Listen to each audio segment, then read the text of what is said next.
जैसे कि आप सभी जानते हैं, सच की हमेशा जीत होती है और हमारी एक छोटी सी प्रयास आप तक बड़ी खबर पहुंचाती है। तो स्वागत करते हैं आप सभी का STS न्यूज चैनल पर। आगे बढ़ने से पहले आप इस वीडियो को लाइक और चैनल को सब्सक्राइब जरूर कर ले और साथ में बेल आइकन भी प्रेस कर ले। चलिए बढ़ते हैं खबरों की। आजमगढ़ के इटौरा स्थित मंडलीय कारागार में जहरीली शराब कांड समेत कई अन्य मामलों में निरुद्ध सपा के बाहुबली विधायक रमाकांत यादव से सोमवार को समाजवादी पार्टी के राष्ट्रीय अध्यक्ष अखिलेश यादव ने मुलाकात की। इस दौरान अखिलेश यादव ने बीजेपी सरकार पर जमकर भड़ास निकाली। उन्होंने कहा है कि राज्य सरकार चुन कर सपा नेताओं पर फर्जी मुकदमे दर्ज कर जेल भेजने का काम कर रही है। अखिलेश यादव ने कहा है कि विधायक रमाकांत यादव को गलत मामलों में फंसाया गया। उनके ऊपर पुराने मामले थे, इसमें उनको जमानत मिली थी, लेकिन उनको नए मामलों में फंसा दिया गया। पंजाबी सिंगर शुभदीप सिंह उर्फ सिद्धू मूसेवाला की हत्या के करीब 3 महीने बीत चुके हैं। इसके बावजूद हत्याकांड के असली अपराधी अभी तक पुलिस की पकड़ से बाहर है। ऐसे में सिद्धू मूसेवाला के माता पिता ने पंजाब की भगवंत मान सरकार को न्याय दिलाने के लिए 1 सप्ताह का अल्टीमेटम दिया है। इसके बाद मूसेवाला के फैंस ने सड़क पर आंदोलन शुरू कर दिया। मूसेवाला के फैंस से कैंडल मार्च निकालने के लिए कहते हुए उनके माता पिता ने दावा किया कि 2 हत्यारों को मारना और कुछ अन्य को गिरफ्तार करना न्याय पूरा नहीं था, क्योंकि असली साजिशकर्ता पहुंच से बाहर है। मूसेवाला की मां ने रविवार को कहा कि अगर उनके बेटे को जल्द न्याय नहीं मिला तो वह अपने पति को साथ प्रदर्शन करेगी। दिल्ली और वाराणसी के बीच प्रस्तावित हाई स्पीड रेलवे कॉरिडोर के निर्माण में रुकावट आ गई है। रेलवे ने मार्ग में अनेक घुमावदार हिस्सों का हवाला देते हुए परियोजना पर फिजिबिलिटी रिपोर्ट को खारिज कर दिया है। सूत्रों ने ये जानकारी देते हुए कहा है कि रेल मार्ग पर इतने सारे घुमाव 350 किलोमीटर प्रति घंटे की रफ्तार से बुलेट ट्रेन चलने के लिए कारगर नहीं होंगे। सूत्रों ने संकेत दिया कि बुलेट ट्रेन परियोजना की समीक्षा के लिए पिछले सप्ताह रेलवे बोर्ड के सचिव RNC की अध्यक्षता में एक बैठक में यह फैसला लिया गया। National high speed rail corporation limited ने फिजिबिलिटी अध्ययन रिपोर्ट प्रस्तुत की। फिजिबिलिटी रिपोर्ट में प्रस्ताव किया गया था कि कॉरिडोर का राष्ट्रीय मार्ग 2 के साथ बनाया जाए। उसने कहा है कि इससे सस्ती दर पर भूमि अधिग्रहण करने और निर्माण की लागत कम करने में मदद मिलेगी। भारत गेहूं की उपज में दुनिया भर में अग्रणी है। भारत में लोगों को खिलौने के लिए पर्याप्त भंडार भी है। आपको बता दें कि सरकार ने ब्लूमबर्ग की उस रिपोर्ट को गलत ठहराया है जिसमें कहा गया कि देश में हर साल पैदावार की कमी आ रही। लगातार गेहूं की कीमतें बढ़ रही हैं। इस कारण सरकार गेहूं से आयात करने पर विचार कर रही। दरअसल ब्लूमबर्ग ने अपनी रिपोर्ट में कहा था कि PM मोदी ने यूक्रेन और रूस के युद्ध शुरू होने से कहा था कि उनका देश दुनिया को गेहूं निर्यात कर सकता है, पर पैदावार में कमी होने के कारण निर्यात नहीं हो सकेगा। गर्मी और हीटवेव के कारण इस बार गेहूं की उपज कम हुई। इस कारण गेहूं की कमी को पूरा करना मुश्किल हो सकता है और सरकार को गेहूं का आयात करना पड़ सकता है। उत्तर प्रदेश के कई हिस्सों में पिछले कुछ दिनों से जमकर बारिश हो रही। सोमवार को भी आसमान में बादल छाए हुए हैं। कानपुर और लखनऊ के आसपास जिलों में रुक रुक कर बारिश हो रही। इस बीच भारतीय मौसम विज्ञान विभाग ने छत्तीसगढ़ और मध्य प्रदेश समेत कई राज्यों में भारी बारिश की भविष्यवाणी की है। मौसम विभाग ने कहा है कि 22 अगस्त को मध्य प्रदेश और राजस्थान में भारी बारिश होने की संभावना है। IMD के अनुसार 23 अगस्त को पूर्वी राजस्थान में बारिश होने की उम्मीद है। 22 अगस्त को मध्य महाराष्ट्र के कई क्षेत्रों में बारिश हो सकती है। आंध्र प्रदेश के मुख्यमंत्री YS जगनमोहन रेड्डी ने सोमवार को प्रधानमंत्री नरेंद्र मोदी से राजधानी दिल्ली में मुलाकात कर गोदावरी नदी पर बनाई जा रही पोलावरम सिंचाई परियोजना को संशोधित लागत अनुमान को जल्द से जल्द मंजूरी देने की मांग की है।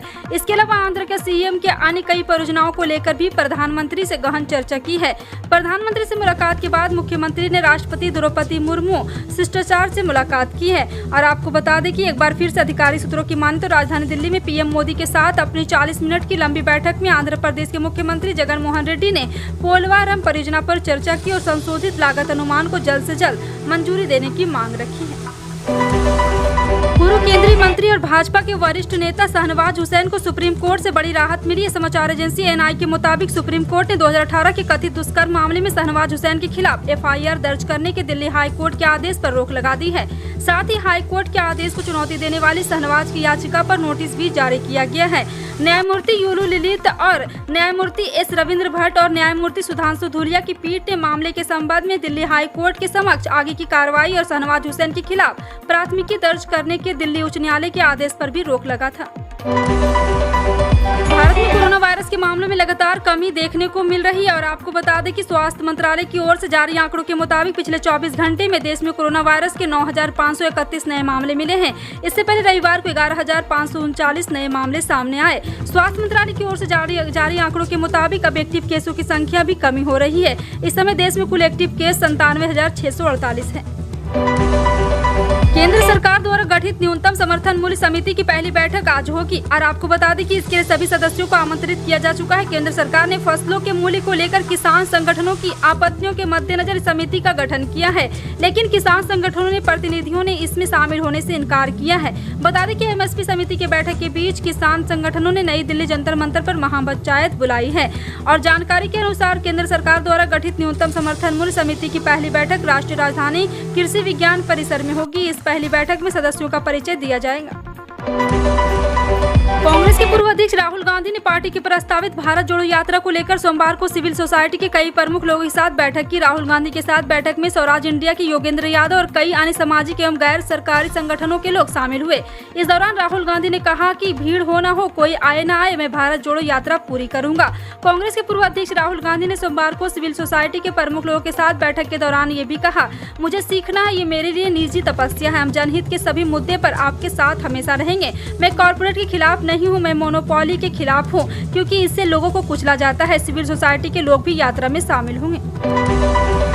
उत्तर प्रदेश में टीजीटी और पीजीटी टीचर के पदों पर आवेदन करने वाले उम्मीदवारों का इंतजार जल्द खत्म हो जाएगा। इस वैकेंसी के लिए परीक्षा की तारीखों की घोषणा जल्द होगी। उत्तर प्रदेश माध्यमिक शिक्षा सेवा चयन बोर्ड यानी कि यूपीईएसएसबी की ओर से परीक्षा की तारीखों की घोषणा ऑफिशियल वेबसाइट upscsb.org पर की जाएगी।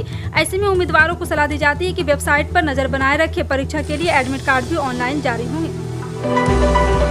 पश्चिम बंगाल की मुख्यमंत्री ममता बनर्जी ने इस साल दुर्गा पूजा कमेटियों को 60,000 रुपये अनुदान देने का ऐलान किया। पिछले साल ये 50,000 रुपये था, इसमें 10,000 रुपये का इजाफा किया गया। साथ ही साथ ममता बनर्जी ने कहा कि दुर्गा पूजा कमेटियों को बिजली शुल्क में 60% छूट जाएगी और आपको बता दें कि पहले यह 50% थी। इसके साथ ही राज्य सरकार दमकल विज्ञापन के बाबत पैसा नहीं लेती है। सीएम ममता बनर्जी ने 1 सितम्बर को यूनेस्को को धन्यवाद देते हुए जुलूस निकालने का भी ऐलान किया और इस जुलूस में सर्वधर्म के लोग शामिल होंगे और कोलकाता की दुर्गा पूजा को हेरिटेज घोषित करने के लिए यूनेस्को को धन्यवाद दिया जाएगा।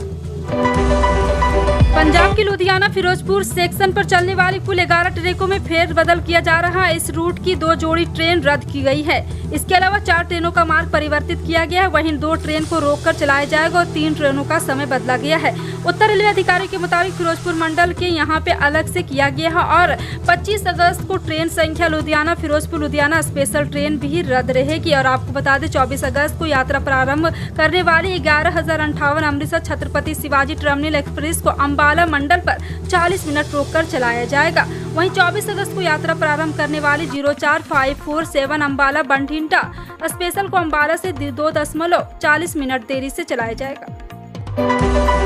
जम्मू कश्मीर में जहां नॉन लोकल को वोटिंग राइट देने के अधिकार को लेकर सियासी घमासान छिड़ा हुआ, तो वहीं इलेक्शन कमीशन की इस अनाउंसमेंट ने सालों से गुलामी की जिंदगी जी रहे वाल्मीकि समाज के लोगों की जिंदगी को रोशन कर दिया है।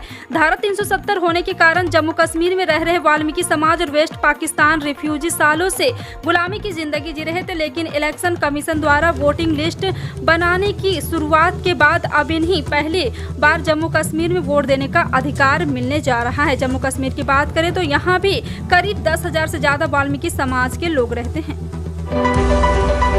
नितिन गडकरी की कोशिश है कि 2030 तक भारत का सार्वजनिक परिवहन पूरी तरह से इलेक्ट्रिक व्हीकल में रूपांतरित हो जाए, जिससे कच्चे तेल को खरीदने में विदेशी मुद्रा की बचत हो सके और भारत खाड़ी देश पर पेट्रोल की निर्भर न रह पाए। लेकिन ऐसे में सवाल उठता है कि अभी लिथियम का रिजर्व भले ही ऑस्ट्रेलिया, चिली और अर्जेंटीना जैसे देश हो सकता है, लेकिन लिथियम एस को फाइनेंस प्रोडक्ट बनाने की तकनीक सिर्फ चीन के पास है। तो ऐसा तो नहीं जब भारत में इलेक्ट्रिक व्हीकल की बहुलता हो तब हमारी निर्भरता ड्रैगन पर ज्यादा हो जाए। इसलिए अब जितने भी हाईवेज बनाए जा रहे हैं इलेक्ट्रॉनिक वाहन को ध्यान में रखते हुए ही उन पर काम चल रहा है।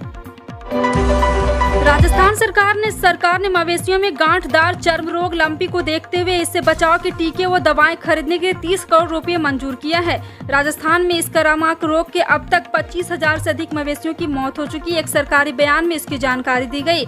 बयान में कहा गया है कि मुख्यमंत्री अशोक गहलोत ने लंपी चर्म रोग के बचाव एवं रोकथाम के लिए औषधि एवं टीके खरीदने के लिए 30 करोड़ रुपए की स्वीकृति दी है। इसके अनुसार राज्य सरकार लंपी रोग की रोकथाम एवं बचाव के लिए पूरी संवेदनशीलता एवं गंभीरता के साथ राज कर रही है। और आपको बता दें कि इससे पहले बिना टेंडर की जरूरत की दवाइयां खरीदने जैसे निर्णय किए जा चुके हैं।